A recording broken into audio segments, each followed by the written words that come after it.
नमस्कार दर्शक बंधु ओडिशा कथा चैनल रे आपण माननकु स्वागत। तो दर्शक बंधु जदि आपण निजर भल चाहुचंती तेबे तुलसी गछ पाखरे एही 5टी जिनिस रखंतु नाही, नहेले अनर्थ होइजिवो। आउ जदि आपण भूल रे भी एमिति करिवे तो माता तुलसी आपणकु केबे भी क्षमा करिवे नाही। तो दर्शक बंधु हिंदू धर्म रे तुलसी माता को प्रत्येक घरे पूजा करा जाई थाए।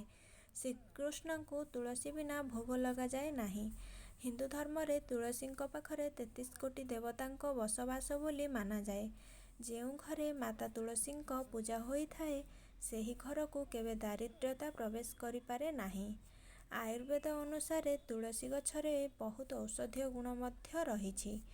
तो आमर शास्त्र अनुसार तुलसी को माँ लक्ष्मी बोली मध्य माना जाए।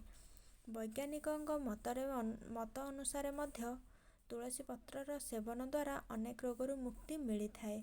किंतु कौन आपण जानिछंती कि माता तुलसी जदि आपणक उपरे क्रोधित होई जाती ताहार विनाश करि दियंती।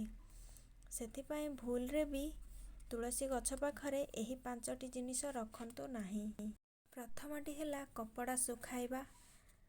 कपड़ा केबे भी मध्य तुलसी गछ पाख किंबा आख पाखरे आपण माने सुखाई पारिबे नाही किंबा कपड़ा आपण माने बजाइबे नाही। द्वितीयटी होची सफासफी न करिबा। जदि तुलसी गछ पाखरे आपण माने सफासफी न रखंती, तुलसी गछ को आपण माने जदि असना करी रखंती तेबे तुलसी माता को कृपा दृष्टि पड़िबो नाही। तापरे 3 नंबर रे होची भगवान गणेश। भगवान गणेश हेउछंती सेही मूर्ति को आपण माने रखिबे नाही। जोता आउ चप्पल, जोता किंबा चप्पल मध्य रखिबे नाही। तापरे शिवलिंग मध्य रखिबे नाही।